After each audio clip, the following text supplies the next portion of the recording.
Welcome back guys. आज हम class 12 biology के चैप्टर 11 का पार्ट 9 पढ़ेंगे। अब हमें processes of recombinant DNA technology के बारे में पढ़ना है। मतलब अब हम पढ़ेंगे कि किस तरीके से रिकॉम्बिनेंट डीएनए टेक्नोलॉजी को किया जाता है। ठीक है, चलो। Recombinant DNA technology involves several steps in specific sequences. अब देखो, रिकॉम्बिनेंट डीएनए टेक्नोलॉजी में क्या आते हैं, कई सारे स्टेप्स आते हैं और ये स्टेप्स स्पेसिफिक सीक्वेंस में किए जाते हैं। मतलब पहले ये स्टेप, फिर ये स्टेप, फिर ये स्टेप। जैसे इसमें क्या है, सबसे पहला स्टेप आइसोलेशन ऑफ डीएनए। मतलब हमें क्या करना है, डीएनए को आइसोलेट करना है, निकालना है। फिर क्या करते हैं, फ्रेगमेंटेशन ऑफ डीएनए। डीएनए को क्या करते हैं, फ्रेगमेंटेशन, मतलब उसके फ्रेगमेंट करते हैं, उसको कट करते हैं। किसकी मदद से, रिस्ट्रिक्शन एंडोन्यूक्लियस की मदद से। फिर isolation of A desired DNA fragment. और फिर क्या करते हैं, कई सारे में डीएनए के फ्रेगमेंट मिल गए, उनमें से हम डिजायर्ड डीएनए फ्रेगमेंट को निकाल लेते हैं। अब ये कैसे करते हैं, ये करते हैं जेल इलेक्ट्रोफोरेसिस की मदद से, जिसमें क्या होता है, कई सारे डीएनए फ्रेगमेंट्स साइज के अकॉर्डिंग सेपरेट हो जाते हैं। फिर उससे हम क्या करते हैं, डिजायर्ड डीएनए फ्रेगमेंट को निकाल लेते हैं। ठीक है। फिर है ligation of the DNA fragments into A vector. फिर जो हमारा डीएनए फ्रेगमेंट है उसको हम किसके साथ जोड़ देते हैं, वेक्टर के साथ जोड़ देते हैं, जैसे कि प्लाज्मिड के साथ। Transferring the recombinant DNA into the host. और फिर वो जो रिकॉम्बिनेंट डीएनए बना, मतलब प्लाज्मिड और फॉरेन डीएनए को मिला के जो रिकॉम्बिनेंट डीएनए बना, उसको हम किस में डाल देते हैं, होस्ट में। उसके बाद है culturing the host cell in a medium at large scale. अब हम क्या करते हैं, इन होस्ट सेल को लार्ज स्केल में कल्चर करते हैं। ठीक है, कल्चर करना मतलब उनको ऐसा मीडियम प्रोवाइड कराते हैं जहां पे वो ग्रो करते हैं। तो लार्ज स्केल में करने के लिए यहाँ पे यूज करते हैं बायो रिएक्टर्स का। ठीक है, ऐसे बड़े बड़े टैंक्स होते हैं, उनको हम आगे पढ़ेंगे, इसी चैप्टर में आगे दिए हैं। तो हमें इनको लार्ज स्केल में क्यों प्रोड्यूस करना है, क्योंकि ये जो होस्ट सेल है इनसे हमें कुछ यूजफुल प्रोडक्ट मिलेगा। तो अगर हम इनको लार्ज स्केल में प्रोड्यूस करेंगे तो क्या होगा, हमें लार्ज स्केल में, मतलब बहुत ज्यादा अमाउंट में अपना डिजायरेबल प्रोडक्ट मिलेगा। ठीक है। देखो, लैब में करेंगे, लैब में क्या है, कुछ बैक्टीरिया ही ग्रो हो पाएंगे, तो उससे हमें जो प्रोडक्ट है वो भी कम मिलेगा। पर अगर हम इस बायो रिएक्टर में ग्रो करेंगे तो हमें प्रोडक्ट भी काफी ज्यादा मिलेगा। And extraction of the desired product. और जो डिजायर्ड प्रोडक्ट हमें मिल रहा है उसको हमें एक्सट्रैक्ट करना है, मतलब यहां से निकालना है। Let us examine each of these steps in some detail. तो इन स्टेप्स को हम डिटेल में पढ़ेंगे यहां पे। तो पहला स्टेप क्या है, isolation of the genetic material DNA. ठीक है। Recall that nucleic acid is the genetic material of all organism without exception. तो जितने भी लिविंग ऑर्गेनिज्म है उनमें न्यूक्लिक एसिड किसकी तरह काम करता है, जेनेटिक मटेरियल की तरह काम करता है। जैसे मेजोरिटी में क्या होता है, डीएनए, और कुछ में क्या होता है, आरएनए। पर डीएनए और आरएनए दोनों क्या है, न्यूक्लिक एसिड है। तो इसका मतलब क्या है, जितने भी लिविंग ऑर्गेनिज्म है उनमें nucleic acid as a genetic material मिलेगा ही। ठीक है। In majority of organism this is deoxyribo nucleic acid और डीएनए। और ज्यादातर ऑर्गेनिज्म में जो जेनेटिक मटेरियल होता है वो क्या होता है, DNA. In order to cut the DNA with restriction enzyme it needs to be in pure form. अब देखो, हमने क्या करना है, डीएनए को आइसोलेट करना है। तो डीएनए को आइसोलेट करने के बाद हम क्या करते हैं, डीएनए को कट करते हैं रिस्ट्रिक्शन एंजाइम की मदद से। रिस्ट्रिक्शन एंजाइम तभी कट करेगा डीएनए को जब डीएनए प्योर फॉर्म में होगा। ठीक है, प्योर फॉर्म का मतलब है फ्री फ्रॉम अदर मैक्रोमोलिक्यूल्स। जैसे एक ये सेल है, ठीक है, ये न्यूक्लियस है, इसमें डीएनए है। मैंने इस डीएनए को क्या किया, आइसोलेट किया। अब ये मेरे पास डीएनए है, पर इस डीएनए के साथ क्या है ना, और कुछ मैक्रोमोलिक्यूल भी हैं। जैसे कि यहां पे क्या हो सकते हैं, आरएनए, प्रोटीन, इसके अलावा पॉलीसैकेराइड, ठीक है, या फिर लिपिड्स भी हो सकते हैं। तो ये कुछ मैक्रोमोलिक्यूल्स हैं जो डीएनए के साथ रहते हैं। देखो, हमने क्या किया, डीएनए को यहां से आइसोलेट किया। तो ऐसा तो नहीं है कि डीएनए में प्योर फॉर्म में मिल जाएगा, क्योंकि डीएनए के साथ ये भी जुड़े हुए हो सकते हैं। यहाँ पे आरएनए भी हो सकता है, प्रोटीन भी हो सकता है, पॉलीसैकेराइड या लिपिड भी जुड़ा हुआ हो सकता है। तो जब हम यहाँ से डीएनए को निकालते हैं तो ये कैसा होता है, इम्प्योर होता है, क्योंकि उसके साथ ये सब जुड़ा हुआ है। तो हमें इसको प्योर कैसे बनाना है, इन सारी चीजों को यहां से हटाना पड़ेगा, तब जाके जो हमें डीएनए मिलेगा वो हमें प्योर मिलेगा। और याद रखना, प्योर डीएनए पे ही रिस्ट्रिक्शन एंजाइम काम करता है। Since the DNA is enclosed with in the membrane. अब देखो, ये हमें पता है जो डीएनए होता है वो मेम्ब्रेन्स के अंदर होता है। जैसे इसको समझते हैं, यहाँ पे एक सेल है, ठीक है, फिर ये न्यूक्लियस है। तो ये पहले सेल में ये मेम्ब्रेन हो गई, प्लाज्मा मेम्ब्रेन, फिर ये हो गई न्यूक्लियर मेम्ब्रेन, और फिर यहाँ पे हमें अंदर क्या मिलेगा, डीएनए। तो डीएनए क्या है, मेम्ब्रेन्स के अंदर है ना, पहले ये मेम्ब्रेन, फिर ये मेम्ब्रेन, फिर अंदर है।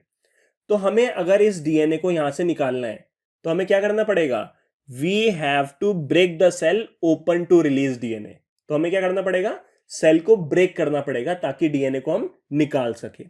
अब जब डीएनए हम निकालेंगे तो डीएनए किसके साथ निकलेगा, along with other macromolecules such as RNA, proteins, polysaccharide and also lipids। तो यहां से जब हम डीएनए को निकालेंगे तो उसके साथ और क्या रहेगा, उसके साथ आरएनए भी हो सकता है, प्रोटीन भी हो सकता है, पॉलीसैकेराइड या लिपिड भी हो सकता है। तो ये क्या है, इम्प्योर डीएनए। अभी this can be achieved by treating the bacterial cells, plants और animal tissue with enzymes such as lysozyme bacterial, cellulase plant cells, chitinase fungus. अब मान लो मुझे क्या करना है, बैक्टीरियल सेल से डीएनए को निकालना है। तो ये बैक्टीरियल सेल, अब बैक्टीरियल सेल है तो इसमें क्या होगी, सेल वॉल होगी। तो पहले मुझे क्या करना पड़ेगा, इस सेल वॉल को तोड़ना पड़ेगा। तो इस सेल वॉल को तोड़ने के लिए मैं एंजाइम का इस्तेमाल करूंगा जिसका नाम है लाइसोजाइम। ठीक है, ये जो एंजाइम है ये क्या करेगा, बैक्टीरियल सेल की सेल वॉल को तोड़ देगा। फिर उसके बाद हम क्या कर सकते हैं, डीएनए को यहां से आइसोलेट कर सकते हैं। अब जैसे यहाँ पे प्लांट सेल है, प्लांट सेल में क्या होगी, सेल वॉल होगी। सेल वॉल किस चीज की होती है, प्लांट की, सेलुलोज की। ठीक है, सेलुलोज की होती है। अब मुझे सबसे पहले किसे तोड़ना पड़ेगा, इस सेल वॉल को तोड़ना पड़ेगा, और सेल वॉल बनी है सेलुलोज की। तो मैं यहाँ पे जो एंजाइम का इस्तेमाल करूंगा उसका नाम है सेल्यूलेज। तो सेल्यूलेज क्या करेगा, इस सेल्यूलोज को ब्रेक कर देगा, जिससे ये प्लांट सेल की सेल वॉल भी ब्रेक हो जाएगी, और तब हम डीएनए को यहां से निकाल लेंगे। तीसरा यहाँ पे क्या आता है, फंगस। ठीक है, अगर मुझे फंगस से निकालना है अब किसको, डीएनए को। तो जैसे ये फंगस है, ठीक है, तो फंगस में भी क्या होती है, सेल वॉल होती है। सेल वॉल जो होती है फंगस की, वो बनी होती है किसकी, काइटिन की। ठीक है, काइटिन की बनी हुई होती है। अब मुझे काइटिन को ब्रेक करना है तो मैं इस्तेमाल करूंगा किसका, काइटिनेज का। काइटिनेज क्या करेगा, काइटिन को तोड़ देगा, मतलब फंगस की सेल वॉल टूट जाएगी, और तब मैं डीएनए को यहां से निकाल लूंगा। You know that genes are located on long molecules of DNA intertwined with proteins such as histones।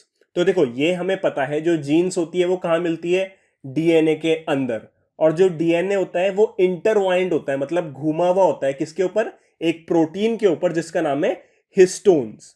ठीक है, ये आपने मॉलिक्यूलर बेसिस ऑफ इनहेरिटेंस में पढ़ा होगा। उसमें जैसे क्या होता है, हिस्टोन प्रोटीन होता है, उसके ऊपर डीएनए ऐसे व्रैप्ड रहता है। ठीक है, तो ये चीज हमें यहाँ पे क्यों बताई, ये चीज हमें इसलिए बताई कि डीएनए के साथ क्या रहता है, प्रोटीन। तो इस प्रोटीन को हमें यहाँ से हटाना पड़ेगा डीएनए को प्योर करने के लिए। ठीक है, इसलिए ये चीज यहाँ पे बोली। The RNA can be removed by treatment with ribonuclease. अब अगर डीएनए के साथ आरएनए है तो हमें उस आरएनए को हटाने के लिए किस एंजाइम का इस्तेमाल करना पड़ेगा, राइबोन्यूक्लियस का। ठीक है, राइबोन्यूक्लियस क्या करेगा, आरएनए को वहां से हटा देगा।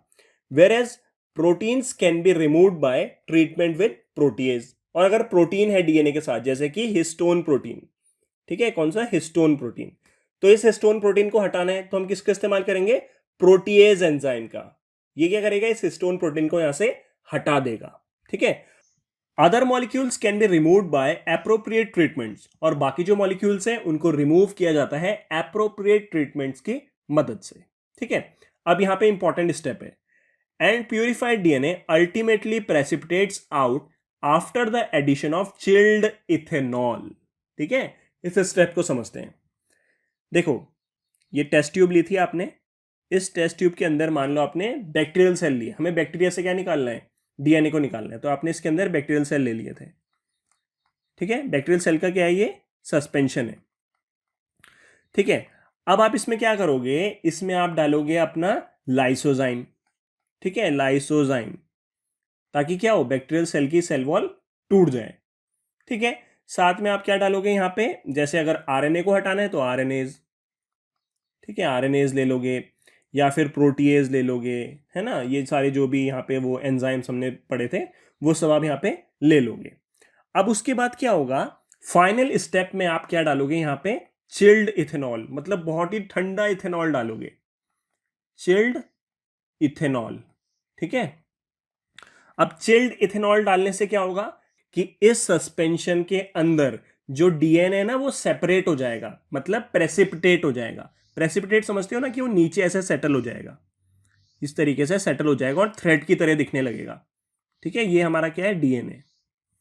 तो जैसे ही आपने चिल्ड इथेनॉल डाला तो उससे क्या होगा, जो डीएनए है वो हमें दिखने लग जाएगा और वो सेपरेट हो जाएगा बाकी सॉल्यूशन से, और वो हमें ऐसे प्रेसिपिटेट हुआ हुआ मिलेगा, थ्रेड की तरह से, धागे की तरह दिखता है।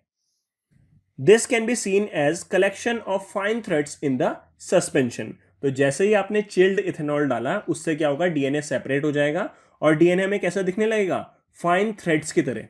ठीक है, जैसे धागे होते हैं उस तरीके से यहाँ पे दिखने लग जाएगा। तो इस फिगर में दिखाया गया है डीएनए। ठीक है, ये इस तरीके से क्या है, डीएनए। ठीक है, ये सब क्या है, आपके डीएनए। अब मुझे ये करना है, इस डीएनए को सेपरेट करना है इस सस्पेंशन से। ठीक है, यहां से निकालना है इसको बाहर। तो मैं एक टेक्निक का इस्तेमाल करता हूं जिसे बोलते हैं स्पूलिंग। ठीक है, यहां पे लिखा है ना, DNA that separates out can be removed bye spooling. तो इस सस्पेंशन में जो डीएनए सेपरेट हो गया था, अलग हो गया था, अब उसको क्या करना है, आपको रिमूव करना है, यहां से हटाना है। तो उसके लिए आप एक टेक्निक का इस्तेमाल करते हो, स्पूलिंग। ठीक है, अब ये क्या है उसको समझ लेते हैं। देखो कि यहाँ पे डिवाइस होता है, ये जो डिवाइस है इसका नाम होता है स्पूल। ठीक है, इसमें सिंपली क्या करते हैं, जैसे आप क्या करते हो ना, चम्मच की मदद से दूध से मलाई को निकाल देते हो। जैसे चम्मच की मदद से क्या करते हो, दूध से मलाई को निकाल देते हो, उसी तरीके से स्पूल की मदद से क्या करते हैं, इस सस्पेंशन से डीएनए को निकाल लेते हैं। तो इस टेक्निक को बोलते हैं स्पूलिंग। Bye bye.